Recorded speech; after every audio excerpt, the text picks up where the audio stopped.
नमस्कार, मैं हूं राज और आप देख रहे हैं प्योर पॉलिटिक्स। जैसा आपको मालूम है, असम में चुनाव हो चुके हैं और वहां बड़ी संख्या में वोटरों ने अपना फैसला सुना दिया है। और असम से जो खबरें आ रही हैं वो बड़े स्पष्ट तौर पर यह बता रही हैं कि हिमंत बिस्वा शर्मा की सरकार एक बार फिर से वहां वापसी कर रही है और जबरदस्त वापसी कर रही है। ये सिर्फ वापसी नहीं है, ये सुनामी है जो असम में भारतीय जनता पार्टी के पक्ष में चल रही है।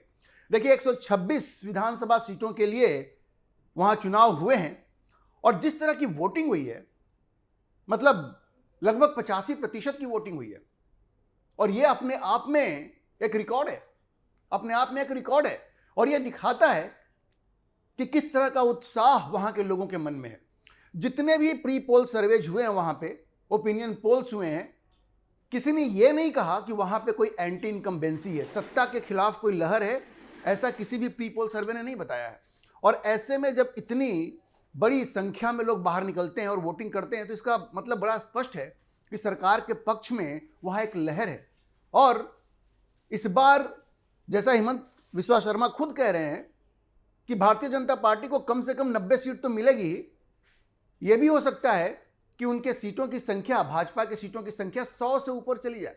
और इसमें कोई आश्चर्य भी नहीं होगा, जिस तरह का समीकरण भाजपा के पक्ष में वहां बना है और जिस दिलेरी से हिमंत बिस्वा शर्मा ने वहां पे भारतीय जनता पार्टी के कैंपेन को चलाया है, लीड किया है, उसका परिणाम यह है कि जितने भी रिपोर्ट असम से आ रहे हैं वो सब बता रहे हैं कि भारतीय जनता पार्टी की वहां पे जबरदस्त वापसी हो रही है। और इसमें एक मुख्य वजह यह रही है कि हिमंत बिस्वा शर्मा की सरकार ने वहां पे जन कल्याण की जो योजनाएं चलाई।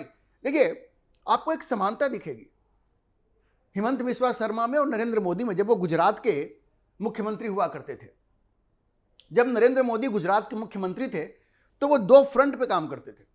एक तो हिंदुत्व का जो प्लैंक था, उनका हिंदुत्व की जो आइडियोलॉजी थी, उसको उन्होंने पकड़ के रखा, उसको उन्होंने आगे बढ़ाया। लेकिन सिर्फ वो विचारधारा को ही आगे उन्होंने नहीं बढ़ाया, बल्कि विकास पे भी उतना ही ध्यान दिया। विकास के जितने काम नरेंद्र मोदी ने गुजरात में किए, वैसे तो गुजरात पहले से ही एक विकसित राज्य था, लेकिन उसमें और तेजी दी।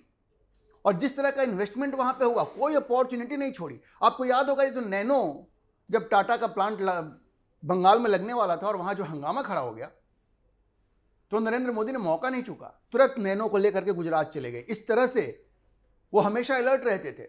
तो हिंदुत्व, हिंदू नेशनलिज्म, हिंदू राष्ट्रवाद और विकास, ये जो दो मेन पिलर थे नरेंद्र मोदी के, वही दो मेन पिलर हिमंता बिस्वा शर्मा के लिए भी असम में काम कर रहे हैं।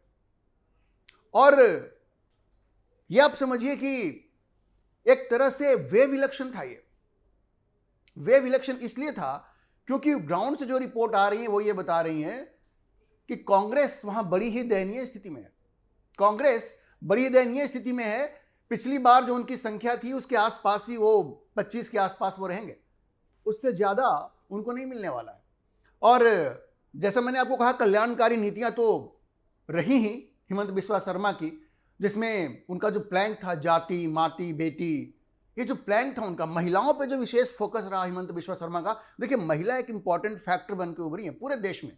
चाहे आप किसी भी राज्य में जाके चले जाइए, वो महाराष्ट्र हो, बिहार हो, सब जगह आप देखेंगे महिलाओं ने, चाहे वो झारखंड हो, ने एक बड़ा रोल प्ले किया। और वो धीरे धीरे भारतीय जनता पार्टी की तरफ आ रही हैं सारे प्रदेशों में, क्योंकि उनको लगता है कि जो प्रॉमिस भारतीय जनता पार्टी करती है वो उसको पूरी करती है। ये आम आदमी पार्टी जैसा नहीं है कि पंजाब में उन्होंने क्या प्रॉमिस किया आज तक पूरा नहीं किया। जहां जहां भी भाजपा ने प्रॉमिस किया, भाजपा ने उसको पूरा किया। तो वीमेन जो है, महिला वोटर जो है, भारतीय जनता पार्टी के लिए कमिटेड वोट बैंक बनती जा रही है। और असम में भी इस बार ये हो रहा है। तो हिमंता बिस्वा शर्मा ने जो जन कल्याणकारी नीतियां चलाई, महिलाओं पे जो ध्यान दिया, उनका जो हिंदुत्व, प्रखर हिंदुत्व का जो उनका प्लैंक रहा, जो आइडियोलॉजिकल प्लैंक रहा, ये तीन चीजें ऐसी हैं जिन्होंने कि हिमंत बिस्वा शर्मा को वहां बड़ी ही मजबूत फुटिंग पे खड़ा करके रखा है। अच्छा, आप ये देखिए कि असम में जो डिलिमिटेशन हुआ, उसके बाद भी जो वहां पे जो इक्वेशन उभर के सामने आया, वही भारतीय जनता पार्टी को फेवर करता है। खास करके ऐसी सीटों पे जहां पे जो मुसलमान हैं उनकी ज्यादा संख्या हुआ करती थी, उसको भी डिलिमिटेशन में इस तरह से किया गया है कि एक एडवांटेज है बीजेपी को वहां पे। अब देखिए, पिछली बार जब वहां चुनाव हुए थे 126 की विधानसभा में, तो भारतीय जनता पार्टी को 64 सीटें मिली थी उसके बाद अलाइज थे 9 एजीपी के हुए, यूपीपीएल के 7 हुए, बीपीएफ के 3 हुए, अपोजिशन कांग्रेस को 26 सीटें मिली थी, एआईयूडीएफ को 15 मिली थी, एक सीपीएम मेंबर भी थे। इस बार ये सब कुछ बदलने वाला है। भारतीय जनता पार्टी को वहां पे जैसा हिमंत बिस्वा शर्मा कह रहे हैं 90 सीटें तो उनको मिलेंगी ही।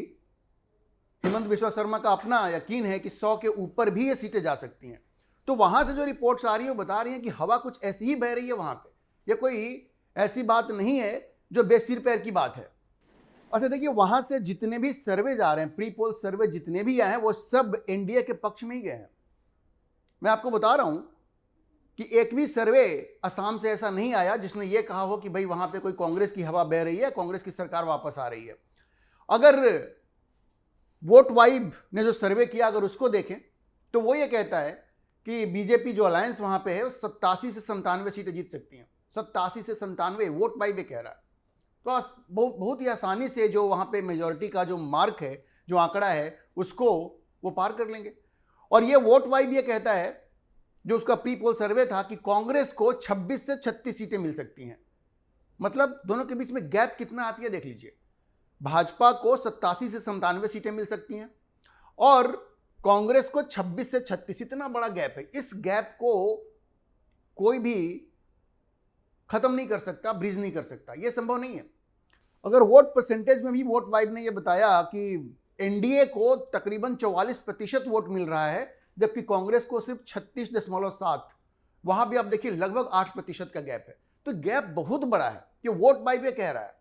यह सिर्फ एक ही सर्वे की बात नहीं है। एक दूसरा सर्वे भी हुआ आईएनएस मैट्रिज का। आईएनएस मैट्रिज के ओपिनियन पोल ने भी कहा, उसने तो और ज्यादा संख्या दी भारतीय जनता पार्टी को। उसने कहा कि 96 से 98 सीटें भारतीय जनता पार्टी को असम में मिलेंगी और वोट परसेंटेज उसने भी कहा कि 43 से 44% का वोट प्रतिशत होगा। मतलब वोट वाइब और आईएनएस मैट्रिज दोनों ये कह रही हैं कि 44 या 46% के आसपास भारतीय जनता पार्टी को वोट प्रतिशत वहां मिलेगा।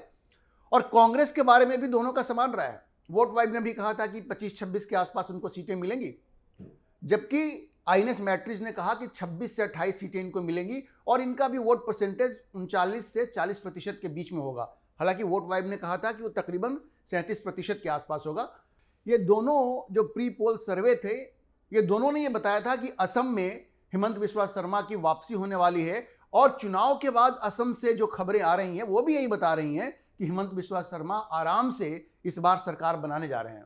तो अगर हम ये सोचें, ये अगर चर्चा करें कि कौन सी ऐसी 5 बड़ी वजहें हैं जिनसे कि हिमंत बिस्वा शर्मा वापसी कर रहे हैं, तो जैसा मैंने आपको बताया कि जो जन कल्याणकारी नीतियां रही हैं हिमंत बिस्वा शर्मा की, उसका तो सबसे बड़ा एक रोल रहा है। दूसरे, जो महिला वोटरों पर उन्होंने ध्यान दिया है, ये अपने आप में बड़ा महत्वपूर्ण रहा है। तीसरे, विकास जिस तरह से असम में हुआ है हिमंत बिस्वा शर्मा के कार्यकाल में, उसने भी भारतीय जनता पार्टी की स्थिति और मजबूत की है। चौथे, कांग्रेस को जिस तरह से बेनकाब किया है और गौरव गोगोई को जिस तरह से बेनकाब किया है। आप देखिए, गौरव गोगोई की पत्नी के ऊपर जो आरोप लगाया हिमंत बिस्वा शर्मा ने, आज तक कोई उसका संतोषजनक जवाब नहीं आया है। और गौरव गोगोई ने उसकी काट के लिए हिमंत बिस्वा शर्मा के ऊपर जो आरोप लगाया उनकी पत्नी के ऊपर, और जिस तरह का फर्जीवाड़ा किया।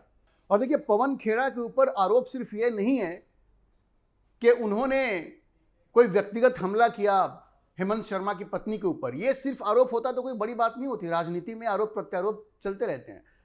आरोप यह है कि डॉक्यूमेंट्स के साथ उन्होंने छेड़छाड़ किया।